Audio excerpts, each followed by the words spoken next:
This is J. Krishnamurti's second public talk in New Delhi, 1981.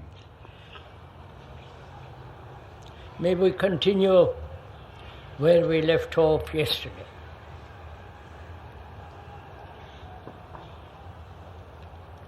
We were saying how important and urgent it is that the human mind undergo a radical transformation.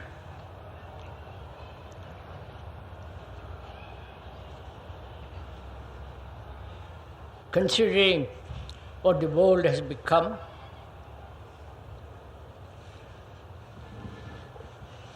sit nearer, leave it there, come nearer. Right?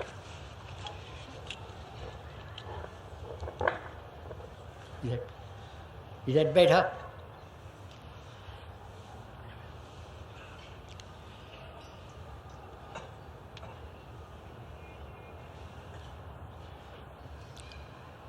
I will start again.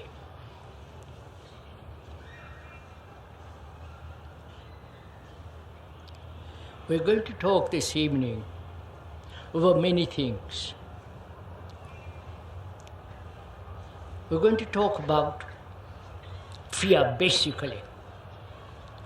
Whether the mind, whether this life that we lead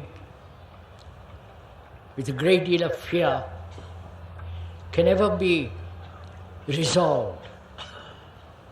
With a man who has carried this fear for millennia upon millennia can ever be freed fundamentally, deeply, of fear. That is what this subject of this evening is. But before we go into that question, we should consider together what is the quality of a mind that listens. How do you, if I may most politely and respectfully ask, how do you listen? Not only to what the speaker is saying, but also how do you listen to people? To your friends, to your wives, to your husband? Do you ever listen? Or is merely a passing reaction, a partial listening? Do you ever listen to anybody totally, completely, with all your attention? Giving your heart and your mind to what is being said. Or we listen very casually, partially. So, first, if one may point out, there is an art of listening. Like great many other arts in life, the art of listening is very important. If one could listen so completely, not partially, with all your mind, with your nerves, with your heart, with your brain, listen to what is being said,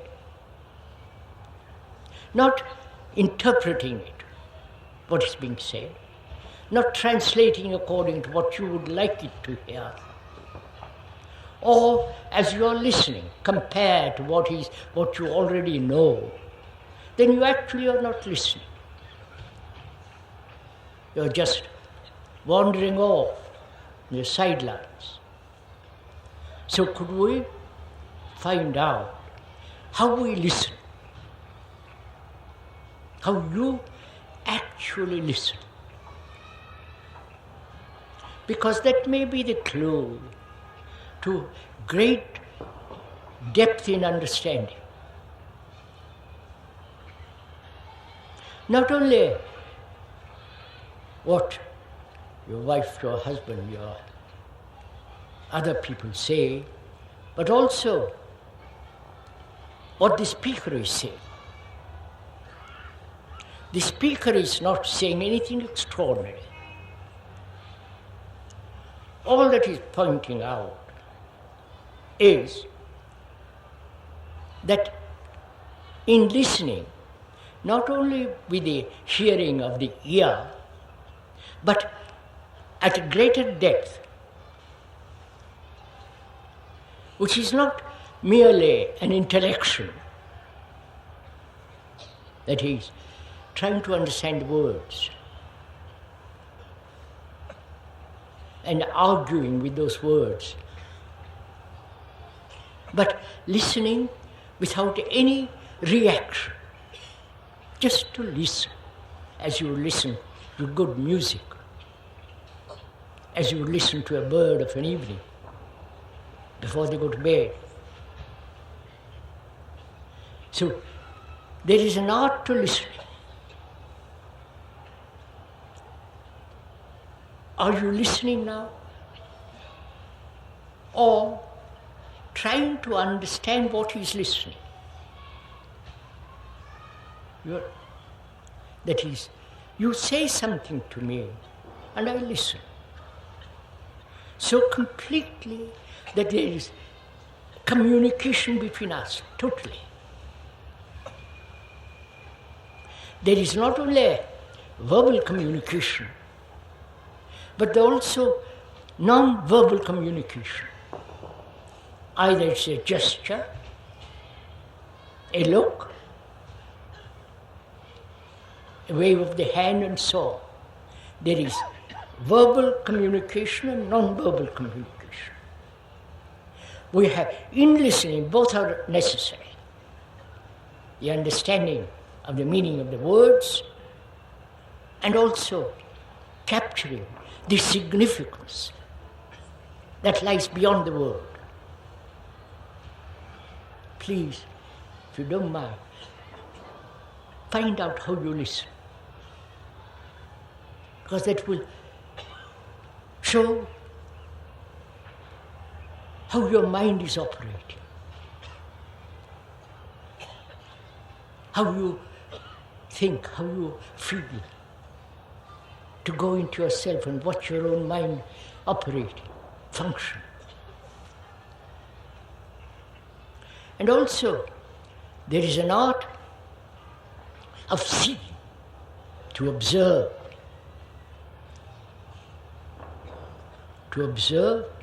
a tree, a person, to observe the movement of your own thinking,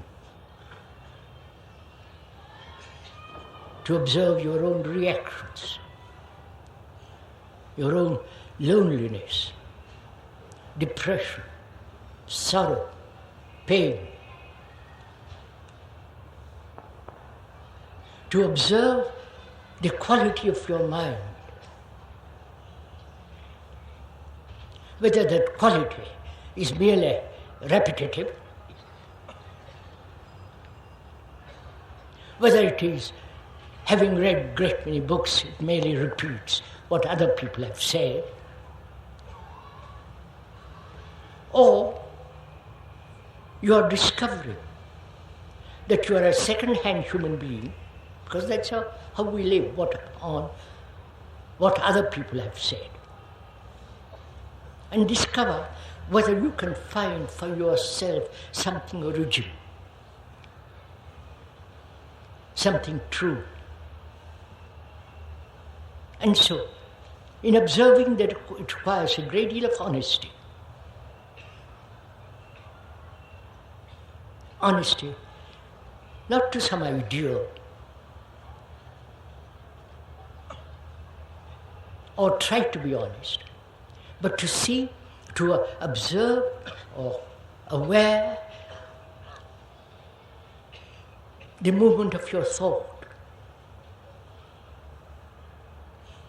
the movement of your own feelings, whether you are lonely, as most of us are, and when that feeling arises, what you do, to be aware in observation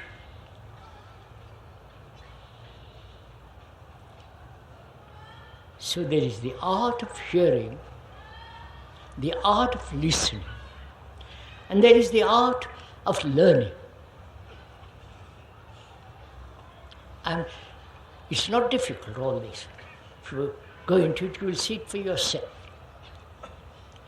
When we learn to acquire knowledge, and according to that knowledge, act skillfully.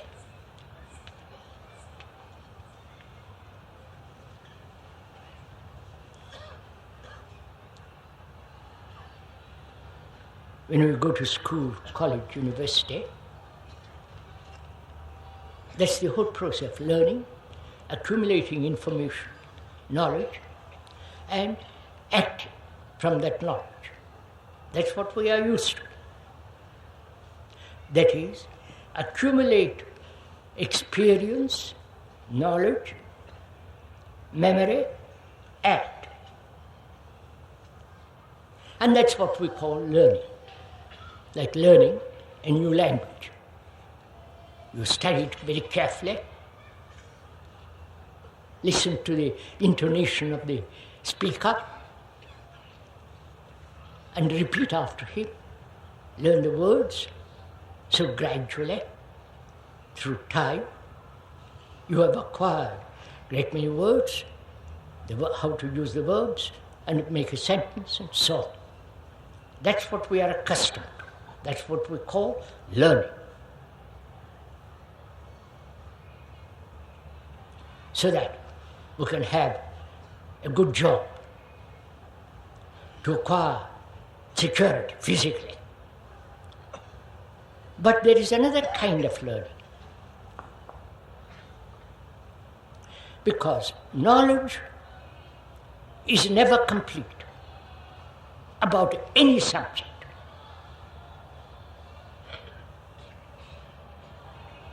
So, thought born of knowledge is always incomplete. Because knowledge is always, being incomplete, lives in the shadow of ignorance. Please, you are listening. You are not repeating afterwards what I am saying. You are listening to what is being said. It's not whether you agree or disagree, but learning the art of listening. So as we said, there is a different kind of learning. Not merely accumulating knowledge, which is necessary at a certain level in our lives, but to learn clarity. Clarity cannot be learned. But to observe clarity, what is implied in not having a good, clear brain, and see its incapacity, and see to what extent it's limited, and learn watching without accumulation the whole movement of our existence. Don't you understand all this? So there are these three arts: the art of hearing, the art of seeing, the art of learning. That's the art of learning is to perceive instantly what is being said, whether it's true or false, and to see in the false the truth. So to have a very quick mind, quick brain, sensitive brain. But if it is loaded with information of what other people, philosophers, teachers, sacred books, and your own gurus have said, then that brain is clogged.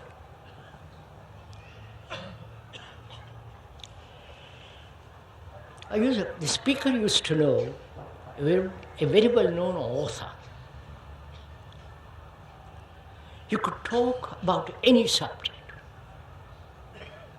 He had read a vast amount through the years. You can talk about Vedanta, Indian philosophy, Zen, science, music, painting, and the Christian mystics and so on and so on. Full of knowledge. So one day on a walk, he was saying, I wonder, as my brain is so full of knowledge, whether I can ever have an original experience, an original contact with something untouched by thought.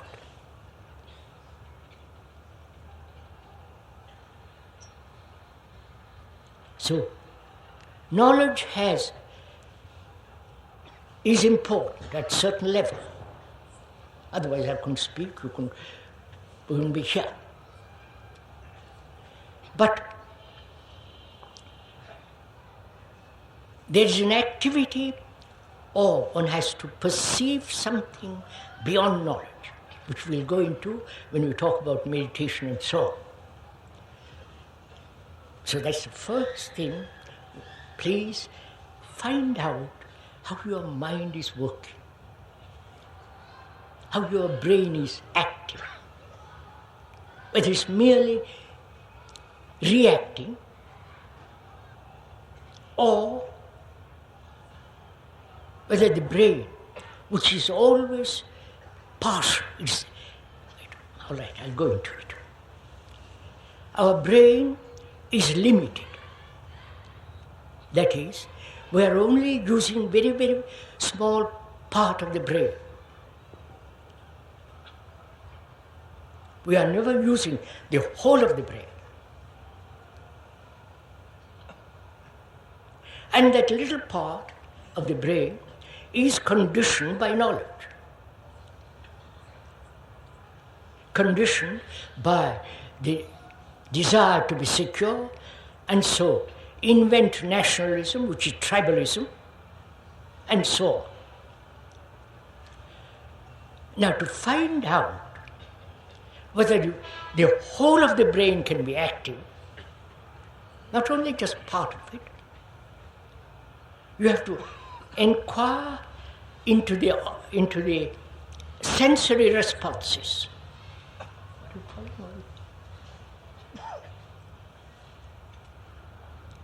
Can I go on? Yes. I can go on, but are you listening to what is being said?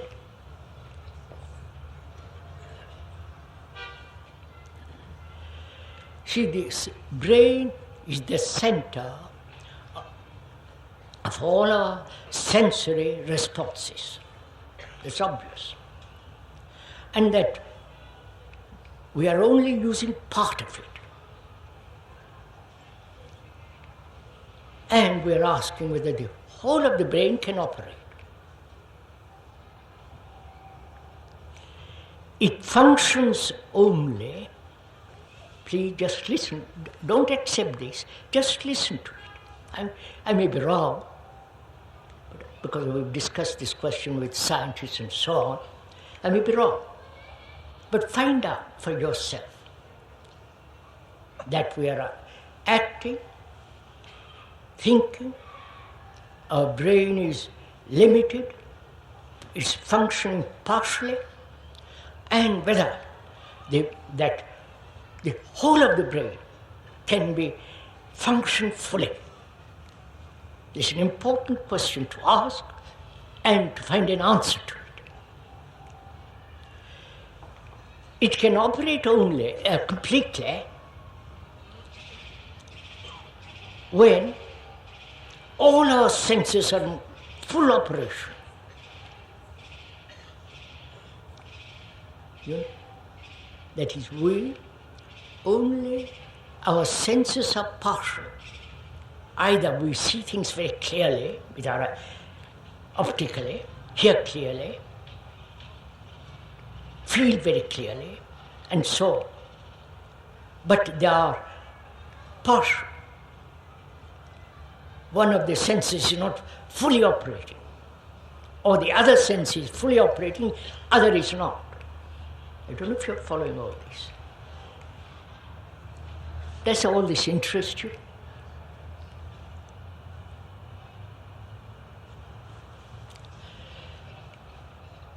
So to find out whether the brain can operate completely, wholly, all the senses must operate at the same moment, at the same level, with the same intensity.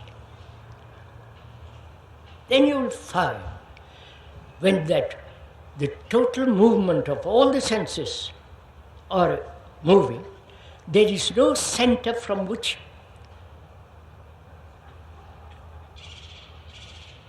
there is no center.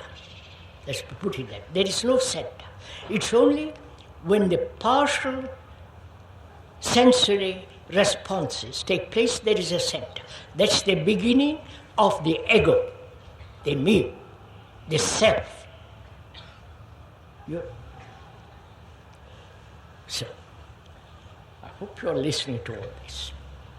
To find out for yourself how your brain works,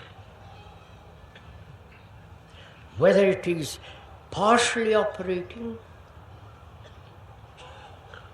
and therefore being conditioned, and whether that conditioning can ever be free, totally free from all conditioning, and that can only take place when the whole of the senses are fully in operation. Now, so, we're going to discuss fear. This is necessary to understand how one's brain, one's mind, one's feeling are working. Before we discuss together, this is not a lecture, as is generally understood, it is a conversation between us, two people or half a dozen people, talking over their problems, human problems. And so you are sharing, not just casually listening, you are sharing in what is being said. So you're observing your own responses, your own fears, your own desires.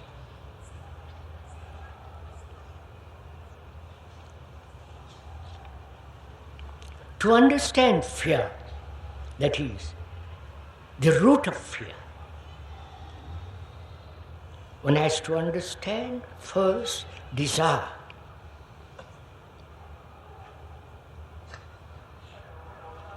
What is desire? Most of us, through religious training or religious sanctions or religiously inclined, suppress our desires. All the monks throughout the world try to suppress their desires,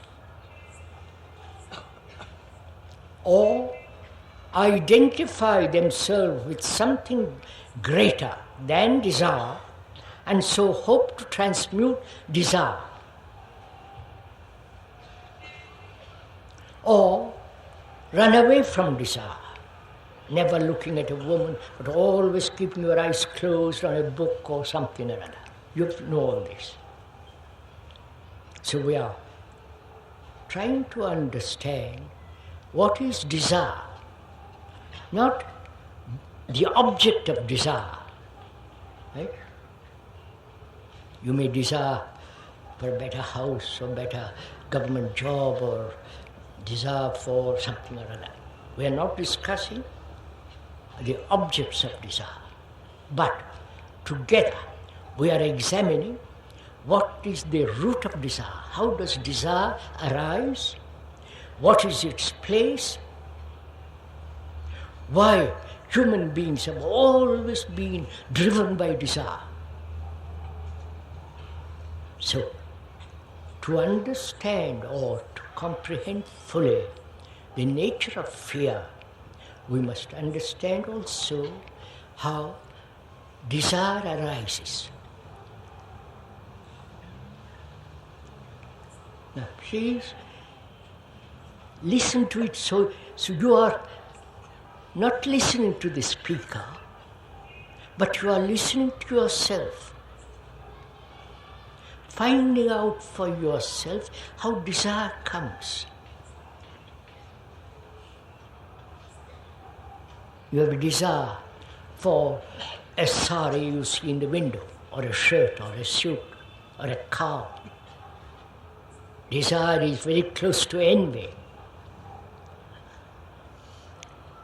You might envy another.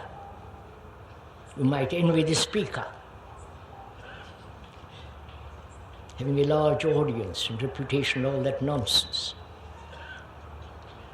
So, it's very important to understand the source of desire, what tremendous part it plays in our life.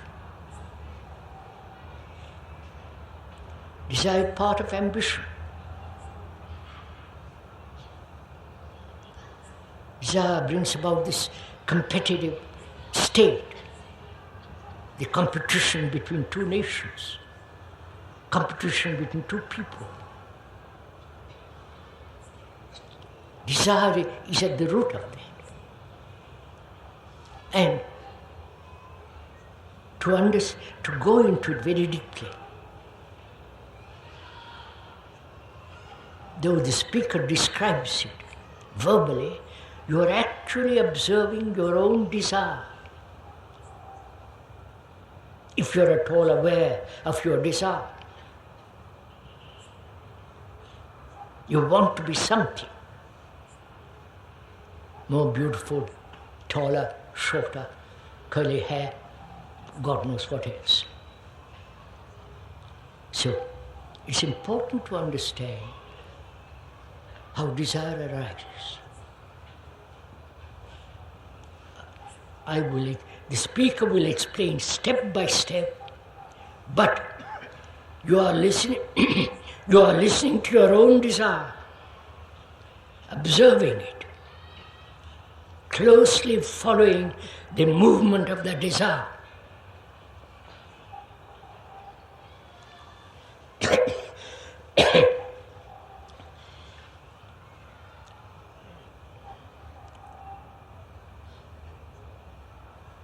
First, there is perception, the seeing of a suit or a shirt or a sari in the window. Then, touching it, contact. Then there is sensation, right? The seeing, contact, then sensation, right? This happens. You see a blue shirt in the window, you go inside, feel the texture of it, the sensation.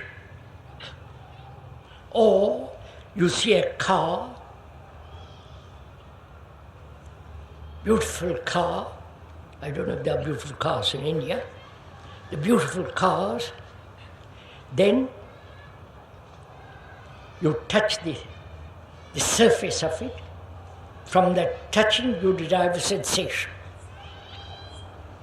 Then what happens? Thought creates the image of you sitting in that car and driving off, or seeing that blue shirt in the window, touching it, feeling the texture, the sensation. Then thought says, how nice it would be on me. So, please follow this carefully. Seeing, contact, sensation, then thought creating the image, when thought creates the image, that is the moment of desire. Are you listening to this? Not only listening to the speaker, you're discovering for yourself. You're observing this? That is, desire arises naturally when thought creates the image, not when there is sensation, but only when thought creates that image, you in the car. Then the desire says, I must have that car, I must have that shirt. Now, if one is aware of this process, completely aware, not saying I must have that shirt or not, aware the process of desire, then at the moment when thought arises with its image, whether that image and thought can be postponed. You get it? Have you understood this? No, please don't say yes. This is tremendously important. That is, I am aware of that car, me sitting in that car. I've seen it, I've touched it, I have the feeling of the beauty of that car. Then thought arises, me sitting in the car and driving off. At that moment, when thought creates the image, desire begins. So, is my attention or awareness so clear to postpone or not allow thought to arise with its image? That requires a great deal of inward attention. That is the real discipline, because I am learning. The word discipline comes from the word disciple. The disciple is learning from the master, from the teacher. But discipline generally is understood as imitation, conformity, enforcing, driving yourself to do something which you don't want to do. Like a soldier drilling from morning till night, till all his brains go out. So, there's a kind of learning which in itself becomes order when you perceive that thought creating the image is the moment of desire. Then you have the whole thing in observation, therefore it's never yielding or suppressing desire. Don't you? So, that's the first thing about desire. When you are examining fear, because there is fear in our desires. One may not get it, one may not have it, one may not fulfill. And also, when we are examining together fear, we must understand a most fundamental thing, which is time. May I ever go on? You're not tired?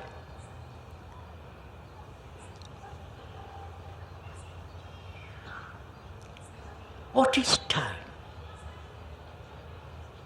We live by time. Get up in the morning, go to the office for the next 10 hours or 8 hours, come back home. We live by time.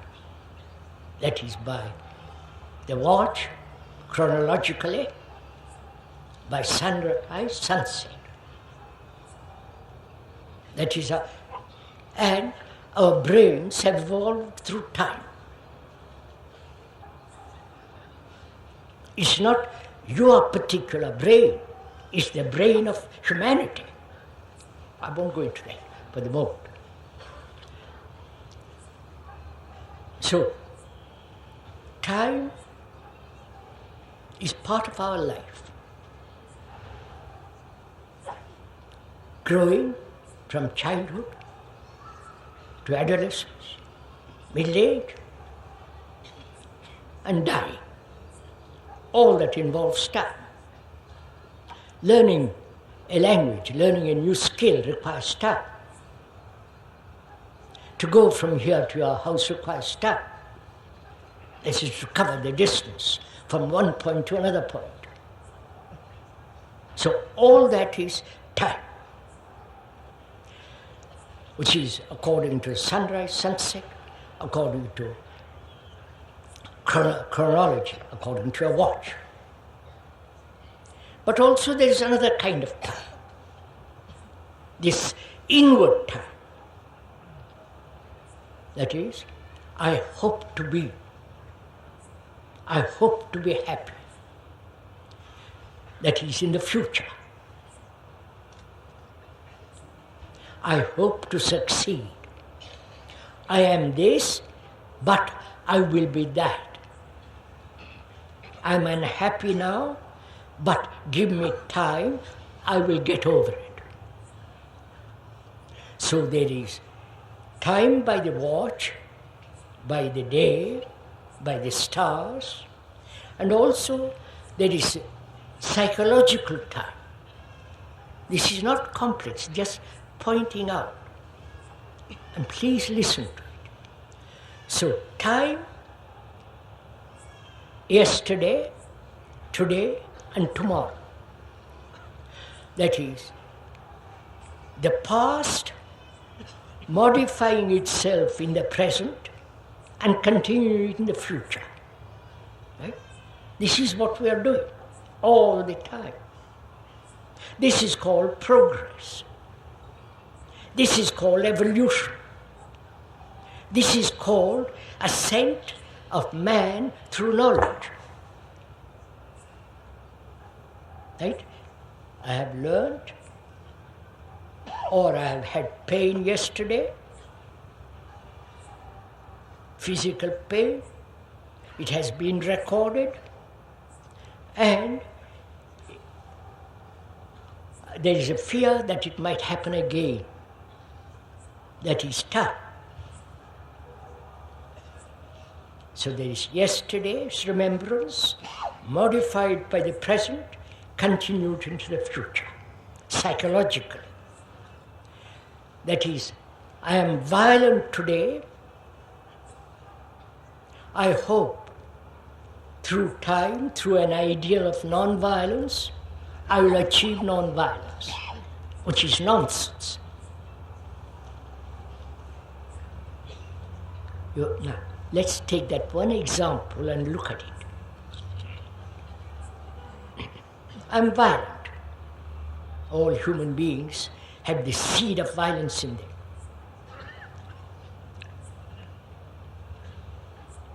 And I don't know how to get over this violence because it's very disturbing. So I invent an idea of non-violence. The fact is I'm violent. Right? The non-fact is non-violence. Right? It's a non-fact. So I am moving from fact of violence to a non-fact, which is illusory. I hope through an idea of non-violence, I'll be free of violence. This is what you are preaching. All of you have been preached to, repeat over again, the ideal of non-violence. But the fact is you are violent.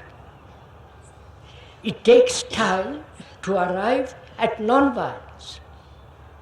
In the meantime, you are sowing violence.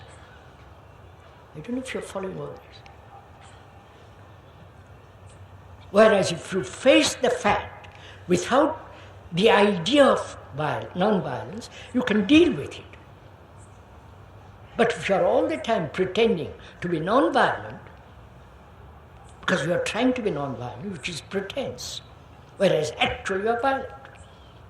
And if you can face that fact and deal with the fact, it's much more easy than facing non-violence.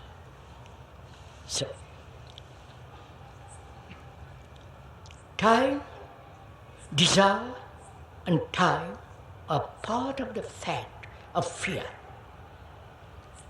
Right? That is, I have done something last week, I want to cover it up. It's not pleasant. I may have told a lie. I cover it up. And I'm afraid somebody is going to discover it. So I'm afraid. I'm afraid not to become a successful sannyasi. I'm afraid of not achieving a position which I'm craving for. So I have so many urges, so many fears that I might die, that I am not beautiful, that I have to learn so much. We have innumerable fears. So we are not discussing the branches of fear.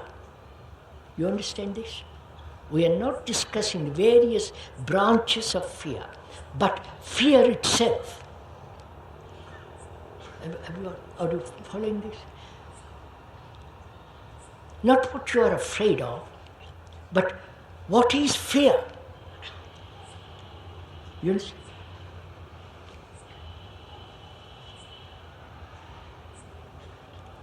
So what is fear?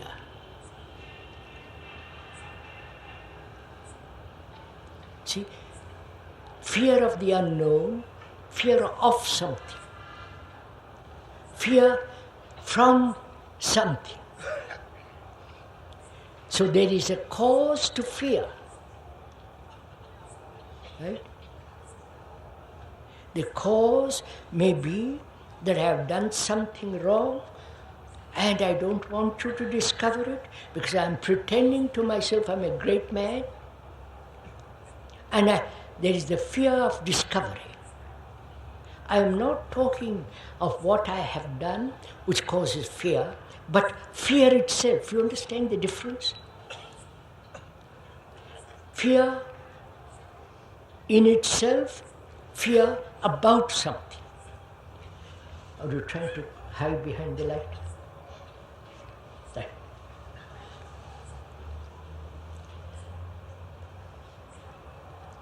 You understand the difference? Fear about something or fear in itself. You can understand fear about something. That's very simple. I'm frightened of you. You're taller, bigger, more power. I'm frightened of you. Or I'm examining fear itself, not about something or away from something. You get this? So I'm asking, what is fear? Has it something to do with time?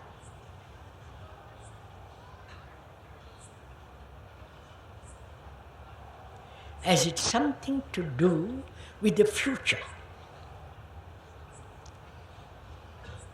Again, about the future. I may not get what I want, or I am lonely. As most of us know, the terrible burden of loneliness. You may have many friends. You may have a name. You may have a good position. But there is always the shadow of loneliness with its despair. And one is frightened of that loneliness. The fear of loneliness prevents us from looking into the depth of that loneliness. What is the reason of that loneliness? You follow? Are we meeting each other? Communicating with each other? So we are trying to find out together the root of fear. Is it thought? Is it thought that creates fear? I am not. I am, but I am not. I am not good, but I will be good, which is again the movement of thought in time. You following all this? So, is thought the origin of fear?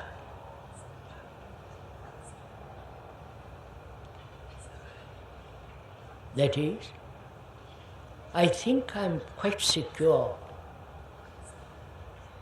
in my position, whatever I'm doing. I think I'm quite secure. But there is always the shadow lurking that something might happen and I'll be insecure. Which is, I am secure financially or different ways, or there is a shadow in saying, look, something might happen to you tomorrow. So thought may be the origin of fear, right? Which is, thought is time. That is, please follow this.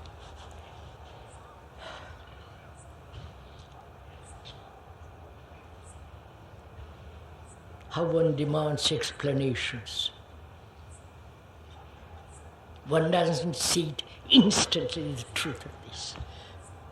You want explanation, you want to be convinced, you want to be told over and over again, then you say, I've got it.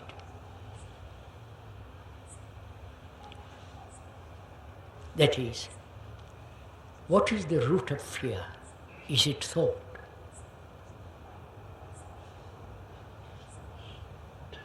Obviously it is. I might die tomorrow. Thinking about death causes fear. So thought is the origin of fear. And thought is time. That is, I am all right today, but tomorrow there might be danger, I might die with a heart attack. So time, which is future, and thought which says, I might die. So time and thought are the same. Time is a movement. Thought is a movement. So time and thought are the beginning of fear. Please, sir. God, this is too serious to take photographs. Please.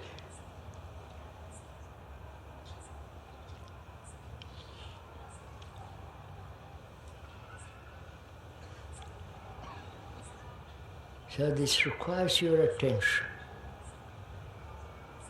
If you want to understand fear and whether the mind can ever be free from fear. So it is very serious, because fear is a dreadful thing for all of us. It darkens our lives. It shrivels us. It makes us so, petty little, living in a darkness. So it's a very serious question whether the human mind can ever be free from fear. Man has lived with fear We are accustomed to fear. We put up with anything. Lack of water, lack of electricity, dirt, squalor. We accept everything. We don't rebel. And we have lived with fear. We have never said, is it possible to be totally, completely free from fear? And the speaker says it is. And that is, fear is thought and time. Now wait a minute. Then you might ask the question, how am I to stop thinking? Because realizing that thinking causes fear, thinking is time, then the natural question is, tell me how to stop thinking. You ask that question naturally. Is that the right question? You may ask a question, it may be a wrong question, and therefore get wrong answer. But is that the right question? You're following this, you're watching your own mind, not listening to me only. You're watching your mind, seeing that time, the future, and thought, thinking about the future, gets frightened. I might die with heart attack tomorrow. I get frightened. So fear comes about through time and thought. Time is thought. So, you ask that question, please explain how to stop thinking so that I'll have no fear. I'm asking you, is that the right question? Or you see for yourself the nature of thought and the movement of time. You see it for yourself. There is nobody to tell you how to stop thinking. But you discover for yourself the movement of thought. Thought being, as we explained yesterday, experience, knowledge, memory, action. And from that action, learn more, which becomes knowledge. So we keep in that cycle. That cycle is fear. You understand this? No, you don't really, don't agree. This is much too serious. So, are you listening to your own fear? Seeing that fear is time and thought? See the truth of it. You understand? See the truth of it, not your idea about it.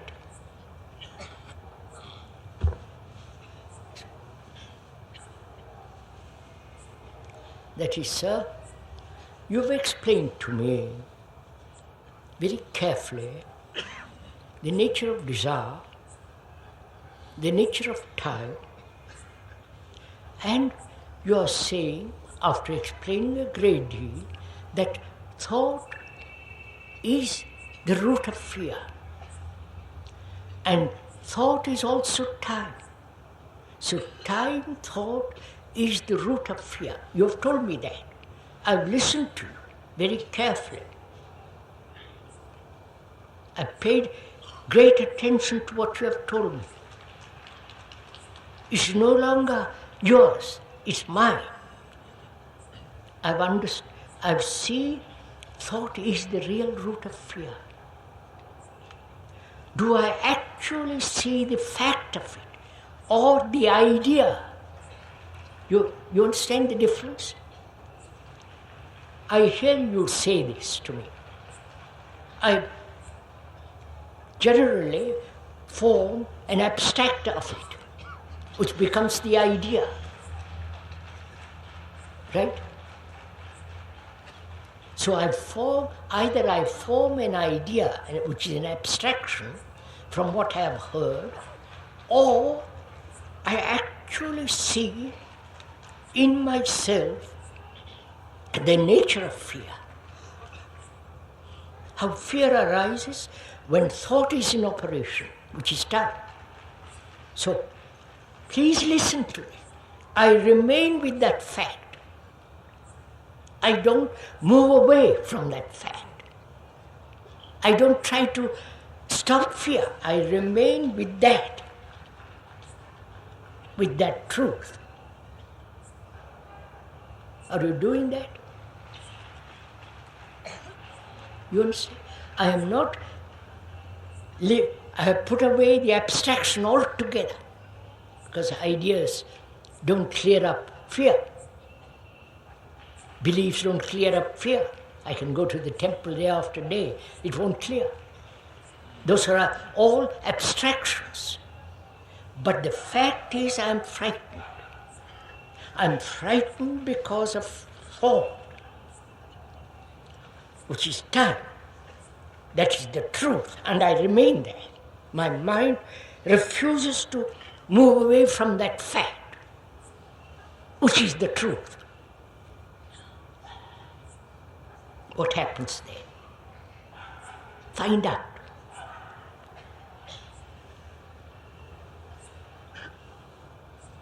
Very carefully explain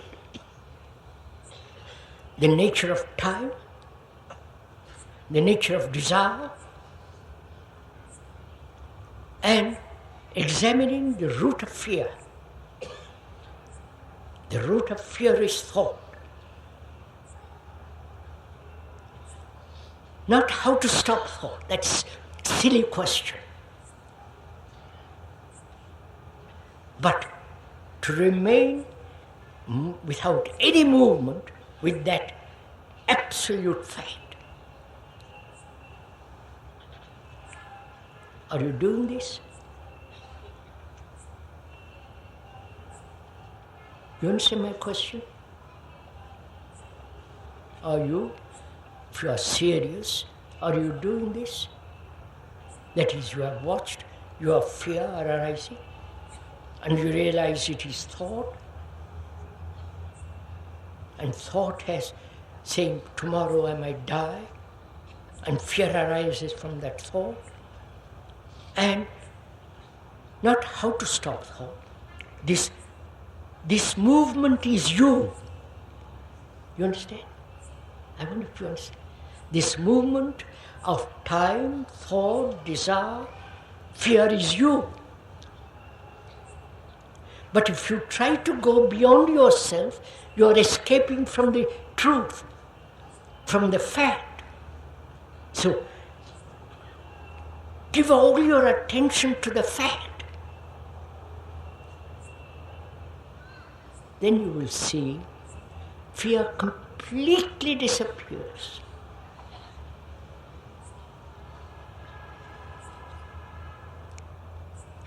I have not told you what to do. That is such a cheap escape. But together, we have observed the whole movement of fear. And together, we have watched our fears, how they arise, thought, time, and I remain totally with that fact, which is you. So you learn, you're watching the operation of your own brain, operation of your own mind. You're discovering for yourself the way you think, the way you feel, your fears, of which may be totally unaware. And in discussing fear, we must also consider together pleasure.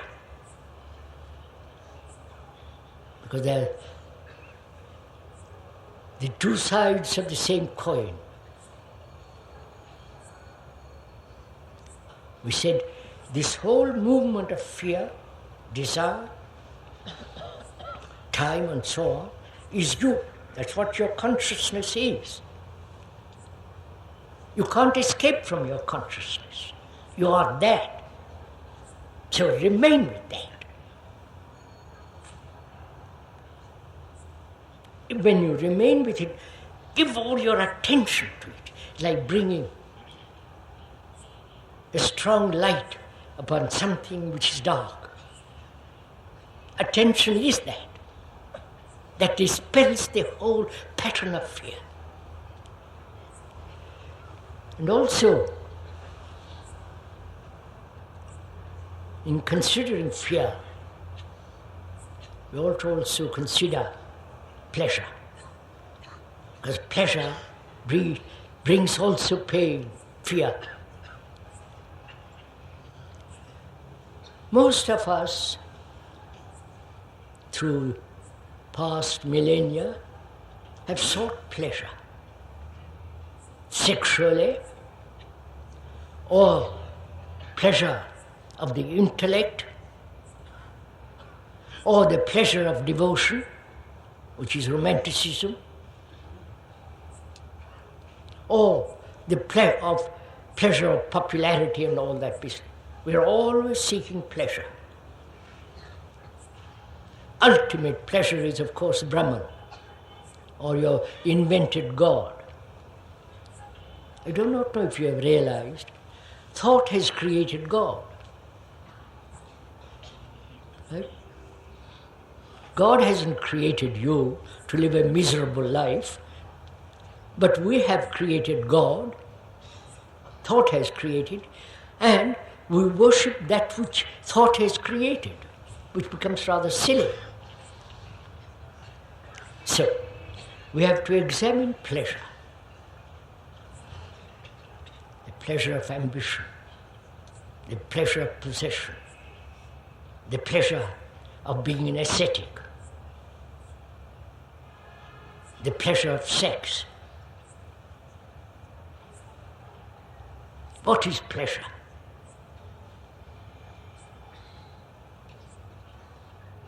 Why has man pursued pleasure?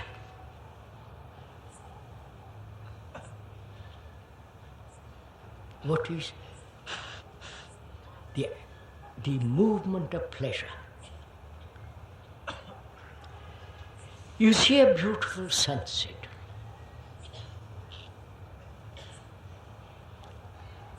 With the light and the glory of a setting sun. Great light across the heavens. The beauty, the delight of something incredible. If you have ever looked at a sunset with all your heart and brain and mind, it's an extraordinary sight. It's the sight of an early morning. The other day, coming from Germany, we saw the sunrise. There was this waning moon and the morning star, clear light on the waters and the snow-covered hills.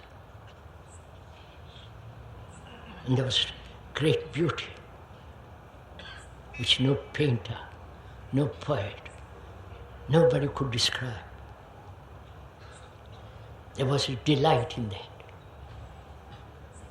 And that delight is recorded in the brain.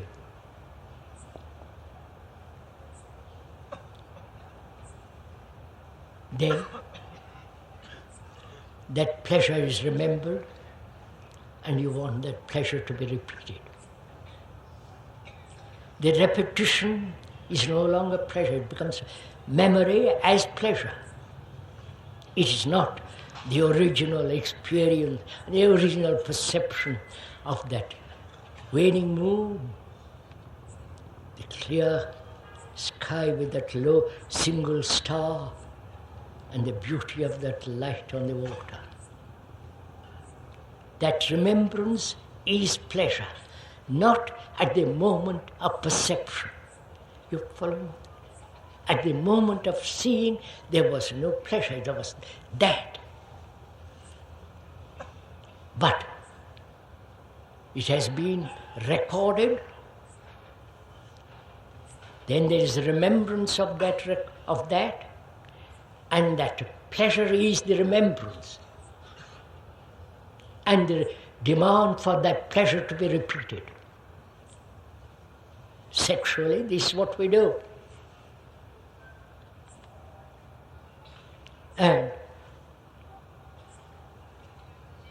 therefore, pleasure is remembrance. You don't have to follow all this. At the moment when you see the beauty of a hill with the snow, with a clear blue sky, at that moment there is no pleasure. There's only that immensity, that grandeur, that majesty. Later on, pleasure begins when you want it to be repeated. Which means the remembrance, thought, time, same thing as fear. There's two sides of the same me. Me that has fear, and has lived with fear, and I have seen from your explanation, I've understood the whole movement of it, and also I see thought, remembrance of that thing which has happened yesterday morning. I want it again. It's exactly the same movement as fear and pleasure.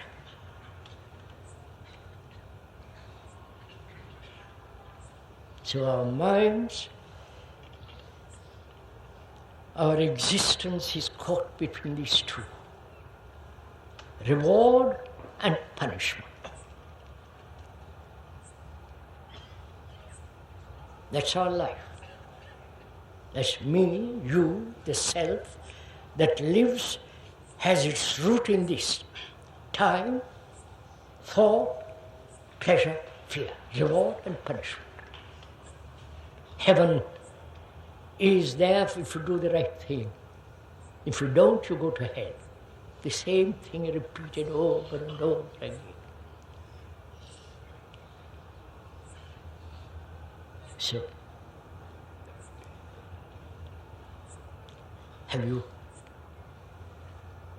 what has been said is an abstraction as an idea? Or you yourself see how your mind is working, your brain is operating.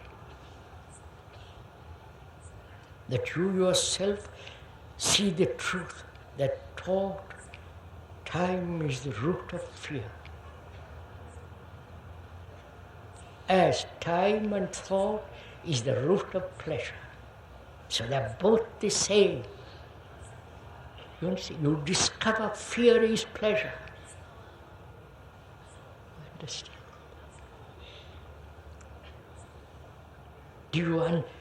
Have you seen the truth of this? So that when you walk out of this Shamiana, you are free of fear. Then there is freedom, then you have strength, vitality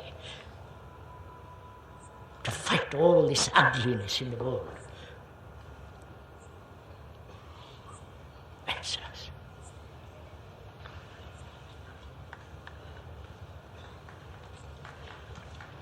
Don't clap, please, sir, please. Don't clap, it's not. You are clapping for yourself.